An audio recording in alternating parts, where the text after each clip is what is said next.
لا حول ولا قوة إلا بالله العلي العظيم. أعوذ بالله من الشيطان اللعين الرجيم. بسم الله الرحمن الرحيم. الحمد لله والصلاة والسلام على رسول الله وعلى آله آل الله لا سيما بقية الله، ولعنة الله على أعدائهم أعداء الله من يومنا هذا إلى لقاء الله.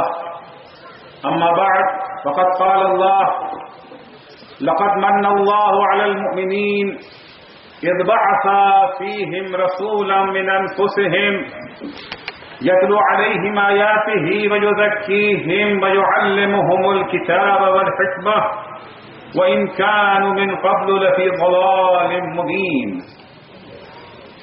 عزیزان گرامی، آج کی اس کانفرنس کا عنوان تہذیبی جاہلیت، انسانیت کے خلاف خاموش جنگ.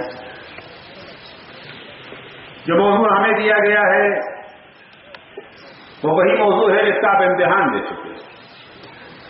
نہیں بات، امتحان دینے کے بعد مؤلف کی کیا ضرورت ہے.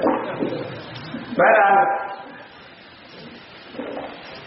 کچھ رائے ہیں جنہیں آپ کی خدمت میں پیش کرنے کی کوشش کروں گا، اور کوشش یہی ہے کہ جو موضوع ہے اس سے نہ ہٹے. انسانی زندگی میں کسی قوم کی تشکیل و بقا و ارتقاء میں تین لفظیں میں نے ایک ساتھ دل میں یہ بھی کہہ دی. کسی قوم کی تشکیل اور تشکیل کے بعد اس کی بقا اور بقا کے ساتھ ساتھ ارتقاء ممکن ہے. صرف باقی ہے مگر ترقی نہیں ہے، ارتقاء نہیں ہے. عزیزو،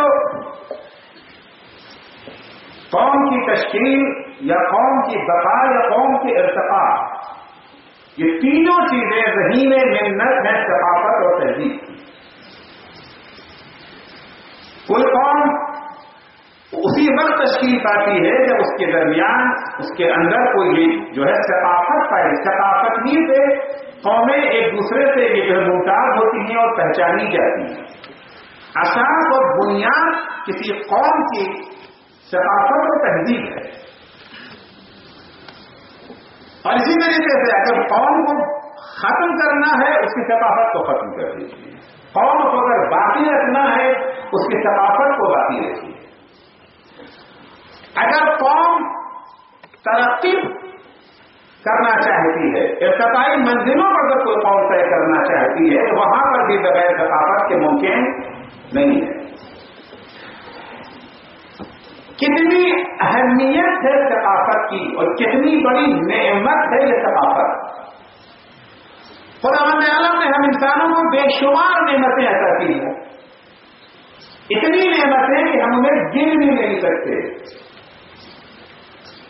ان کی قدر و قیمت کو سمجھنا اور پرکھنا تو دور کی بات ہے.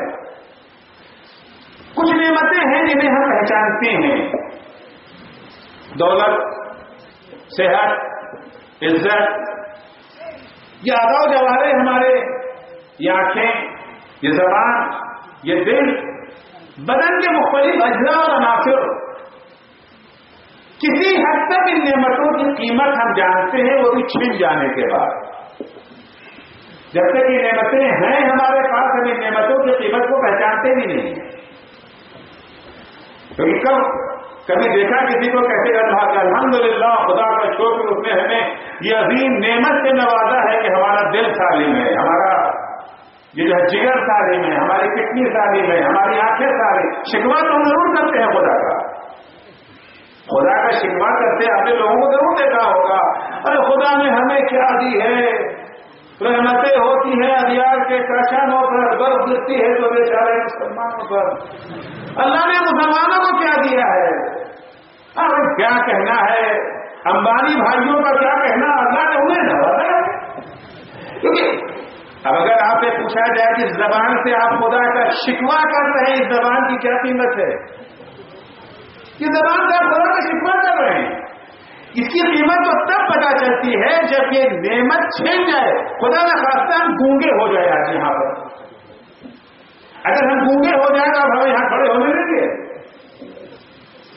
آج اگر ہم یہاں کھڑے ہوئے ہیں اس لیے کہ خدا نے یہ نعمت ہمیں دی, نعمت ہمیں جو ہے نوازا ہے. بہرحال جو وقت کم ہے میں زیادہ کبھی تو نہیں جاؤں گا. بہت ساری نعمتیں خدا نے دی ہیں, ایک سے ایک گرا بہا نعمت, بے بہا گرا بہا بھی نہیں, جس کی قیمت ہم جو ہے یہ جو ہے معین ہی نہیں کر سکتے. گرا بہا تو وہ ہے کہ ہم قیمت دے سکتے ہیں, ان نعمتوں کی قیمت ہم چکا ہی نہیں سکتے. لیکن اللہ نے کسی بھی نعمت پر احسان نہیں جتایا. پورا قرآن اٹھا کے دیکھ لیجیے, پورے قرآن میں کہیں بھی نہیں ملے گا خدا نے احسان جتایا ہو کہ میں نے تمہیں آنکھیں دی ہیں. ہے کہیں؟ تمہیں بولنے کی طاقت دی ہم نے, ہے کہیں؟ ہاں, نعمتوں کو یاد دلایا ہے, یاد دلایا ہے نعمتوں کو. ہم نے تمہیں دیا کیا کیا ہے, کیونکہ ہم اکثر نعمتوں کو بھلا بیٹھتے ہیں نا. فَبِأَيِّ آلَاءِ رَبِّكُمَا تُكَذِّبَانِ ملے گا کن کن نعمتوں کو تم یہ جو ہے جھٹلا ہوگے. لیکن کسی نعمت پر اللہ نے احسان نہیں جتایا. ایک نعمت ہے اس پر اللہ نے احسان جتایا. اب جب اللہ کسی پر احسان جتائے, احسان جتانے والا کون؟ اللہ. آپ جانتے ہیں کہ بڑا آدمی جب احسان جتاتا ہے تو کسی چھوٹی موٹی بات پر احسان نہیں جتاتا. آپ نے کبھی سنا ہے کوئی سیٹ صاحب کہیں جی میں وہ ہوں جنہوں نے آپ کو 5 روپے دیے تھے؟ نہیں نہ کہے گا کبھی. احسان جتانے والا جتنا عظیم ہوگا, یقیناً جس نعمت پر احسان یہ جو ہے جتا رہا ہے وہ چیز بھی بڑی عظیم ہوگی. اللہ سے بڑا کون ہے؟ اللہ ہو اکبر کہتے ہیں نا, دل سے یا زبان سے؟ ہاں, اللہ ہو اکبر, یعنی اللہ ہر چیز سے بڑا ہے. جتنی بھی چیزیں دنیا میں آپ تصور کر لیں ان سب سے بڑا اللہ ہے. اس سے بڑی کوئی ہستی نہیں. وہ اللہ احسان جتا رہا ہے تو یقیناً وہ نعمت کوئی بڑی عظیم نعمت ہوگی. بہت ہی دھیان سے سنیے, وہ ہے کون سی نعمت؟ وہی نعمت جس کا تذکرہ مولانا نے بہت جلدی کر دیا تھا. لقد من اللہ علی المؤمنین, اللہ نے احسان کیا. یقیناً بڑا زور ہے کلام میں. لقد عربی زبان میں کلام میں جو ہے زور پیدا کرنے کے لیے استعمال کیا. لقد من اللہ علی المؤمنین, کس پر احسان؟ ایرو غیروں میں نہیں, ایرو غیروں میں نہیں. ابھی دو ایک دفعہ ایک فقیر آپ کے دروازے پر آیا, اس کو آپ نے 10,000 روپے دے دیے. یقیناً بڑی چیز ہے نا, 10,000 روپے فقیر کو آپ نے دے دیے, بڑی چیز ہے. فقیر کشمیر کا سب سے بڑا مالدار انسان, برتھ ڈے تھی اس کی, اس کو آپ نے کوئی گھر گفٹ دے دیا. 10,000 5,000 کی گفٹ کوئی اہمیت ہوگی؟ کوئی اہمیت نہیں نا ہے. اب آپ اس سے کہیں کہ جی میں وہ ہستی ہوں جس نے آپ کو آپ کی برتھ ڈے کے موقع پر 10,000 روپے کا تحفہ دیا تھا. 10,000 روپے کا تحفہ تو ہم اپنے جو ہے معمولی نوکروں کو دے. حیثیت کیا ہے؟ پوری کائنات میں سب سے بڑی ہستی اللہ, پوری کائنات میں سب سے زیادہ اللہ کو محبوب کون؟ مومنین. اللہ کی نگاہ میں سب سے زیادہ اہم, سب سے زیادہ عظیم کون ہے؟ ہماری نگاہ میں سب سے زیادہ عظیم اللہ, اور اللہ کی نگاہ میں سب سے عظیم مومنین. وہ سب سے عظیم ہماری نگاہ میں, اس کی نگاہ میں سب سے زیادہ عظیم مومنین. ان مومنین کے بارے میں اللہ کہہ رہا ہے کہ لقد من اللہ علی المؤمنین, یقیناً اس اللہ نے مومنوں پر احسان کیا ہے. کیا چیز ہے وہ؟ کیا چیز ہے وہ کہ جو مومنوں کے لیے اللہ کہتا ہے ہم نے احسان کیا ہے؟ وہ چیز کیا ہے؟ اذ بعث فیہم رسولا من انفسہم.